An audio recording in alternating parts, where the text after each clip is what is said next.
Shoutout nga po pala kay Uncle Cesar Paulo. Maraming salamat po sa patuloy na pag-share ng kanyang kalaman at walang sawang paggabay sa amin, at saka kay Boss Gado Sinubio, tsaka kay Motorista Gala. Yeah. Team at 17. So ito mga kapatid na, mga kapwa natin kabuhay dyan, welcome po ulit sa aming site. Kaya po na sinabi natin na ngayong araw po gagawa naman tayo ng isang video na kung saan makapulutan niya ang panibagong kalaman. So kaya po na nakikita ninyo, kakabit po tayo ngayon ng relative flooring. Ayan po. So ito po yung kakabit natin. Ayan, dito sa isang kwarto. Sample na tayo dyan. So tutukan natin po ngayon. So yung step po natin na gagawin kapag gumagawa tayo nito, linisin muna natin itong area. Tapos kakabit natin itong pinaka-insulation nya, itong foam na to. Ayan. Ang kakabit na natin yan, dito po tayo magsisimula sa pinto natin. Ito mga kadigma, okay lang ito. Kasi lalagyan natin ito ng pinaka-molding dito. May termination yung kahoy natin sa labas, tsaka yung dito sa loob. So may tatapal tayo dito na molding nya, mga kadigma. Kailangan sa pagkapit natin ito, kailangan tayo magkaroon ng stopper dito sa wall natin, kasi yung ibang wall natin hindi perfect. Tsaka isang purpose din ito sa katagalan, may tendency kasi ito na malulubo yung laminated flooring natin.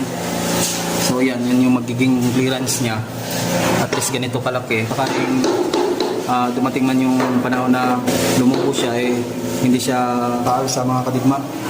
So yan po yung purpose niyan, para may sapat siya na clearance dito, para pag gumalaw man siya, hindi siya lulubo.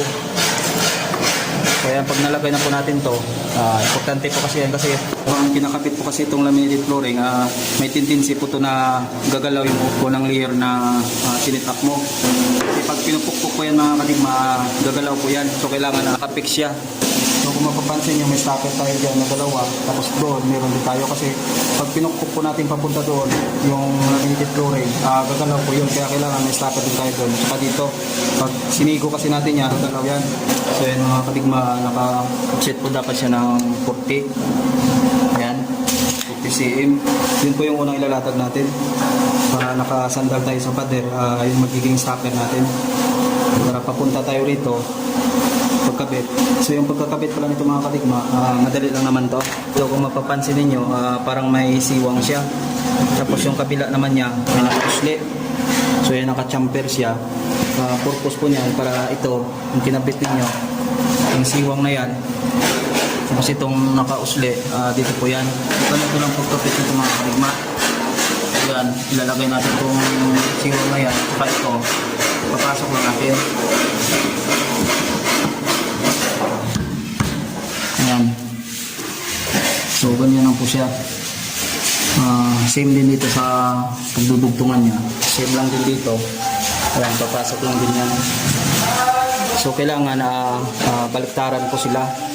Kailangan kung saan yung may nakausli, ang kaparehas po niyan, mag-asawa kasi sila, ang kaparehas niya yung nakalubog. So ayan, para magkaroon sila ng lock. Kung nakalatag tayo ng una, ulit tayo na uyan.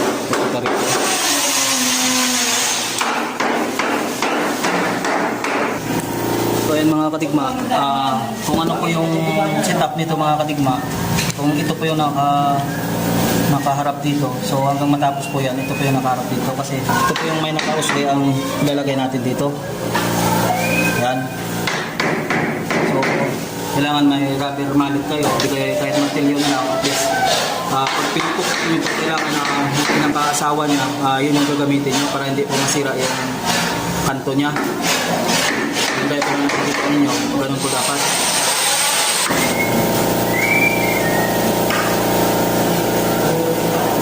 Kailangan nakasigo siya mga kadigma. Ayan. So kailangan nakadikit siya. So ayun po, sinecure na po natin to, yung stopper natin dito. Ginamitan na natin ng nailer. Ito yung ginamit natin para secure po siya na hindi na gumalaw. So kahit wala namang nailer, okay lang. Basta ito mga kadigma, siguraduhin nyo lang na hindi gumagalaw to, kasi pag nupukpok natin, may tendency po yan na gumagalaw. So sa mga ganito, kalimitan kasi magiging problema nyo dyan. Kapag wala kayong maayos na stopper, pag pinupukpok nyo, gumagalaw to, patapos na kayo, mamalayan nyo, malayo na yung kanto natin dito. So uulit na naman tayo mga kadigma. So pinakamalagaang step po rito sa sa paggawa, kailangan secure nyo yung stopper nyo para at least kahit pukpok kayo ng pukpok ng pagkabit, hindi gumalaw at saka hindi siya lalayo sa pinaka starting point natin na pinagkabitan. So yan, ito okay lang to na may siwang siya dito at least. Minsan kasi pag mainit yung panahon, pumupupa siya, so may tendency na yung kahoy lumuluwag. Minsan naman pag malamig, kumikipot siya. Ayan, yan po yung magiging purpose niya. So wala naman problema to kasi gawa nga na baseboard pa tayo. Yan yung magiging allowance niya. Ito naman sa kabila mga kapatid, si Uncle din ang nakabit dito. Yan. Yan mga kapatid na. So gaya yung sinasabi natin. So may siwang din siya. Kailangan may stopper pa rin dyan. So dito, ang mangyayari dito sa pinto ng CR natin, lalagyan natin dito ng granite na lang para at least hindi pumasok yung tubig dito, yung calcic niya. Hindi lulubo yung laminated flooring natin. So kabit natin siya dito. Ayan. So nililinis na rin ang paborito nating kabigma yung area na yan dyan. Dito yung area yan. So ito, ituloy muna niya ang tuloy hanggang doon para makuha yung tamang buwangan niya.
So ayun po mga kapigma, halos natapos na natin ito. Siguro na lang po. Ang pagkabit po pala nito sa roho, unahin muna natin dito. Yan. Dikit muna natin. So yan, pag nalapat na siya, kung po problema ay na may siwang dyan kasi sukulot naman tayo. Saka allowance po talaga natin yan para hindi mag-lubo yung dikit natin kapag sisigagan. So ayan, pag nalapat na ho natin tong tungan niya, dito na ho natin pupukin para hindi ho tayo mahirapan magsiro. Ayan, so pag nasigo na natin to, ayan, pupukin na lang natin doon sa dulo. Doon. So ayan. So baka ho mahirapan kayo pag nagsisiro, tip na po namin sa inyo yun para hindi kayo mahirapan. So tuloy-tuloy na yan mga katikma. Yung dito, pagkabit po nito, halimbawa yan yung area nung pagkakabitan natin, ganito po muna yan. Yan. So medyo tagilid po muna ang posisyon niya. Saka natin ilapat ng unti-unti. Ayan, pag nalapat na siya, saka natin pupukin yung pag-anon. Tapos po, huwag natin kalimutan itong stopper natin dito. Kaya kung mapapansin nyo, yung stopper natin na yan, kung saan tayo nag-umpisa, doon po tayo lahat papunta. Kaya so kailangan na may allowance ng bawat gilid mga kaguma para hindi po lumubo yung lamerdit po natin o sumagal. Tapos kapag tinukpok natin itong mga kadigma, tansyahin lang natin na masyadong dikit na dikit yung pagkakasigo nito. Kasi pag nasobrahan ng pukpok itong mga kadigma, nulubo to. So masisira lang yung dugtungan natin. Yan, so kailangan yung pagpukpok ninyo tansyado para hindi siya umupol. So ayan, okay na tayo rito. Lalagyan na lang natin ang discord yan bukas. Tapos dito sa kabila, kahit lagarin na lang o yung gagamitin natin dyan sa pagpuputol, okay na rin yan.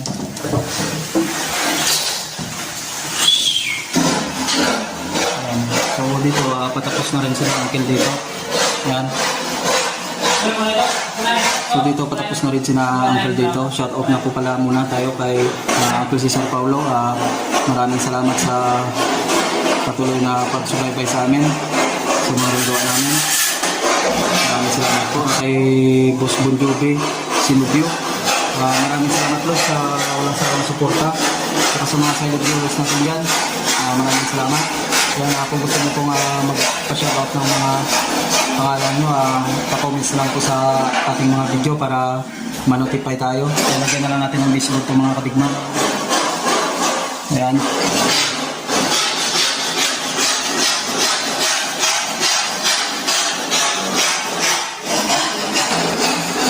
So, tatapusin na po natin yung video natin na to. Bago po tayo maghiwalay, nagpapasalamat po ako sa mga silent viewers natin at sa mga subscribers natin dyan na patuloy natin na pinanood yung video na ginagawa natin na na-upload natin araw-araw.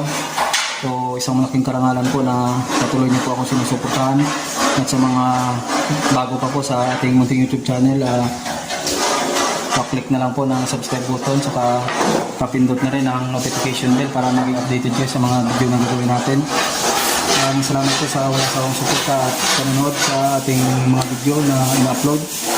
Mabuhay po kayo at God bless you po sa inyo.